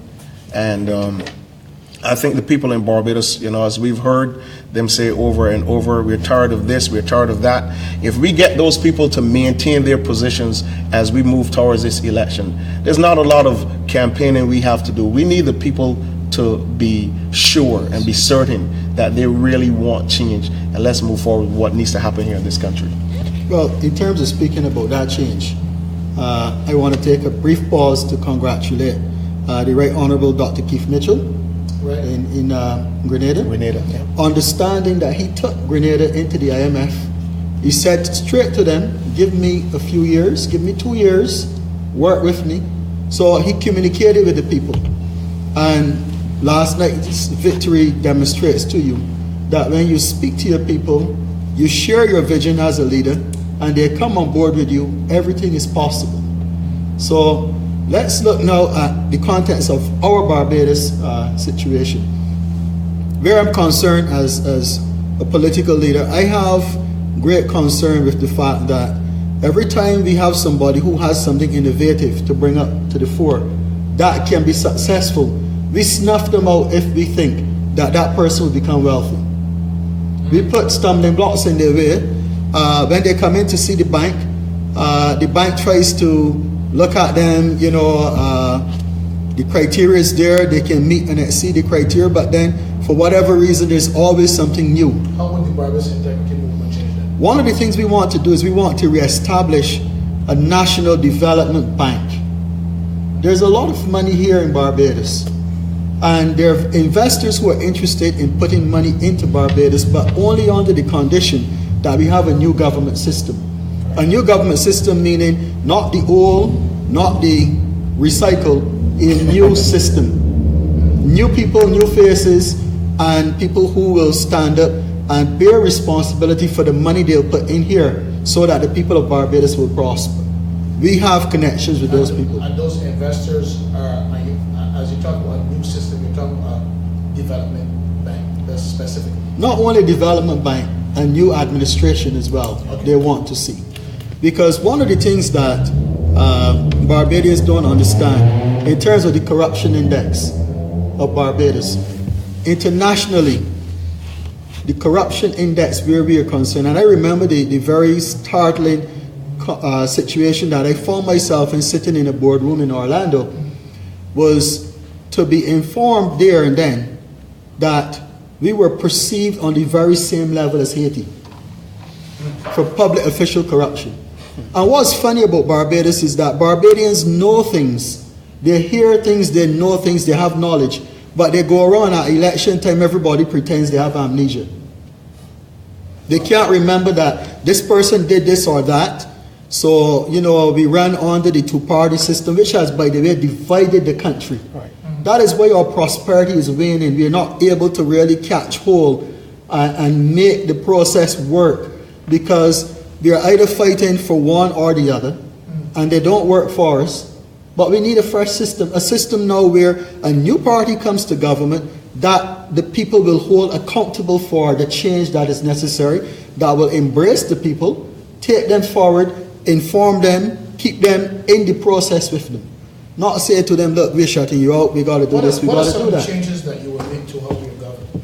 Well, for one, take away the parliamentary privileges so that anyone who is in government, whether they're in our party or not, and they do not function adequately, appropriately, and honestly, that they can be prosecuted. The DPP can be advised to prosecute. Okay. Number one. Number two, we're going to open Parliament every quarter, so you can come in, have 2 hours session to question us on the floor regarding anything in the country, and we must give you answers. All right. Number three, we will also ensure that under the Barbados Integrity Movement, if you have an MP who's not performing, I will change the legislation to suit this. If you have an MP that's not performing, you can go to the constituency. 60% of the persons who would have voted for that MP can sign a petition, and automatically that retracts you from Parliament. We have to make drastic changes, and we have to bring accountability to the table. Yes, sir. Otherwise, the generation which is looking to us now with some measure of hope and caution will not have any respect for. Who will determine whether this MP is functioning or not?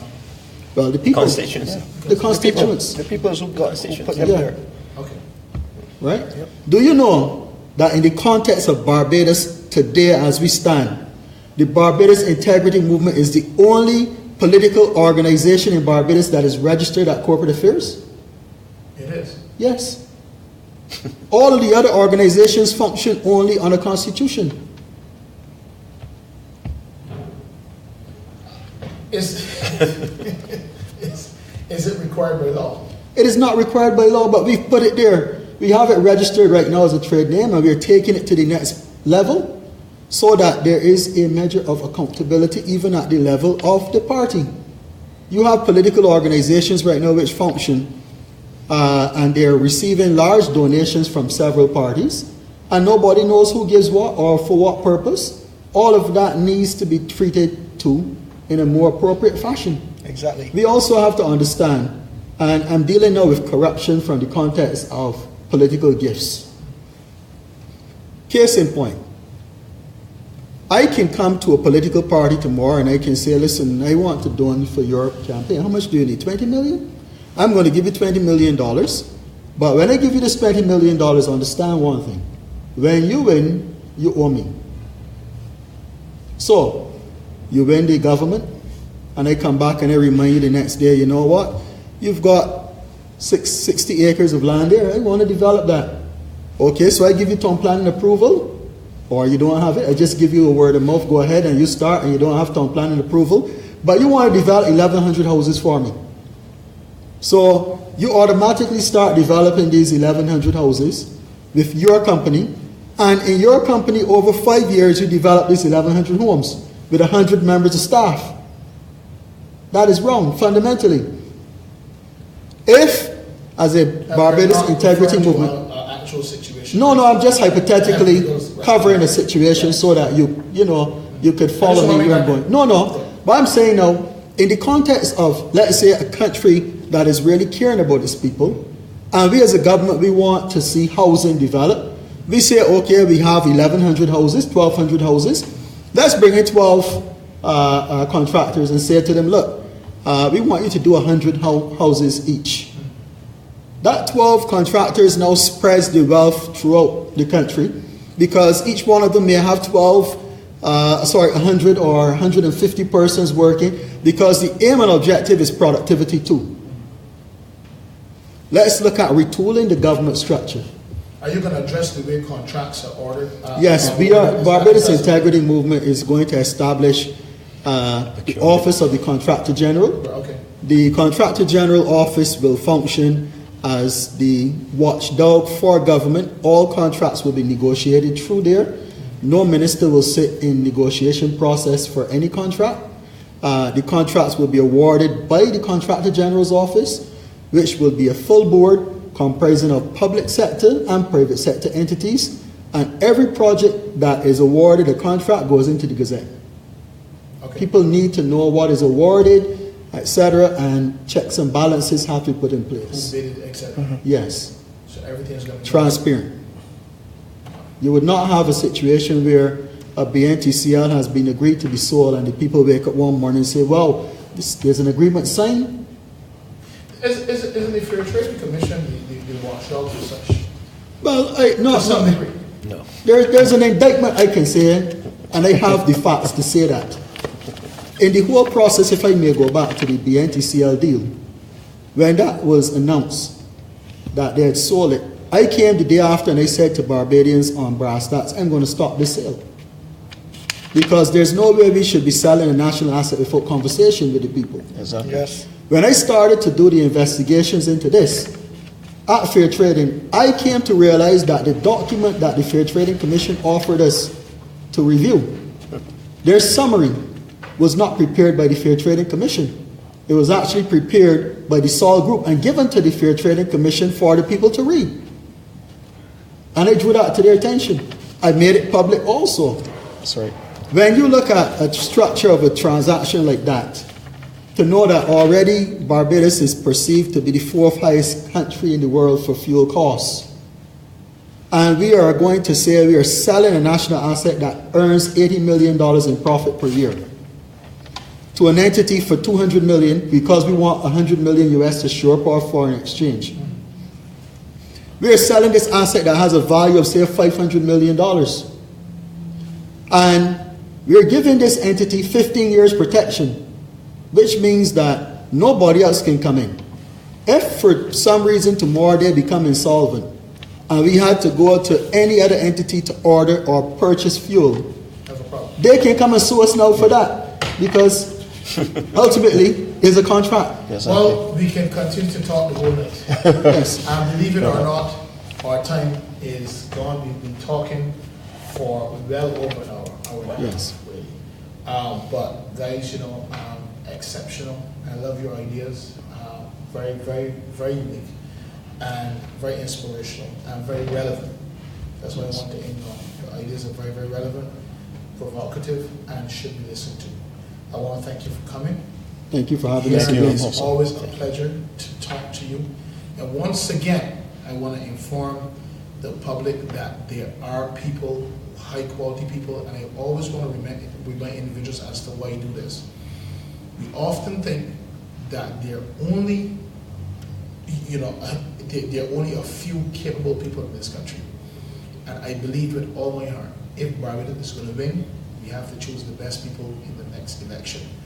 And you can only choose the best if you are informed as to who is contesting the elections. So, Rosehill channel is here, the Rosehill Talks Politics show is here to show you the individuals that you might not necessarily know, that you might overlook, and all the fray and the noise of politics. And I really, really believe our conversations, Tyler, on the political platforms need to become better, more respectful, more engaging, and more in tune with the fact that we are supposed to be 98% literate. That's right. We need to stop talking about politicians, raking people through the dirt, and start talking about issues, about the youth, about productivity, about investments, about the future of Barbados, rather than just bringing up the past and issues of who slept with who and who did this and who was seen in each corner of Barbados,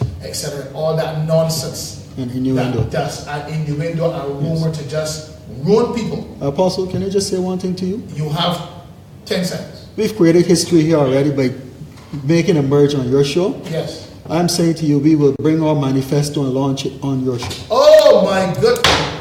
I'm excited. Yes. And we're not calling it a manifesto. No, it's not what we call it. It's called an economic policy and development. That. Economic and development policy. Very shortly. For sure. Very shortly. So I want to encourage Barbados really to encourage your politicians to have a higher level of conversation and stop loving the gossip. And this is our fault. This is the voters' fault. Yes. We love to hear our politicians cutting down one another, talking about how big somebody knows is and how big somebody head is and who's sleeping and whatever. We need to stop that foolishness, because we cannot take that plan to the IMF. No. And we cannot take that plan to the World Bank. We got to get beyond that. We got to behave as though we are as literate as we are. That's right. From the block to the big house. Yes. Understand? Demand something different of our politicians. Let them speak as though they went to the schools that they went to, because they're capable. When they go to the UN, don't speak like that. That's right. Our people don't deal in that kind of garbage talk. That's right. When they go to international institutions, and they should not deal in that kind of garbage talk when they come to us who vote for them. I know that they are better than this because I've seen them in action. Yes. They are better than this. Yes. Right? And once again, I can go on and go on and go on, but I'll stop. My producers tell me, stop, cut, stop. Thank you for keeping me in check.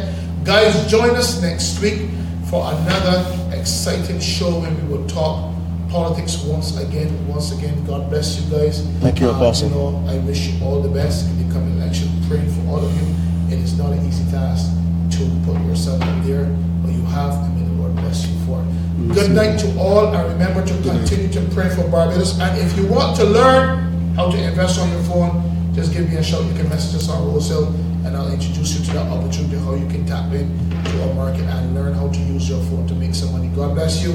I'll see you next week, same time, same place. Rosehill Talks Politics, 7 p.m. on Wednesday. God bless you. Have a wonderful night and amazing day.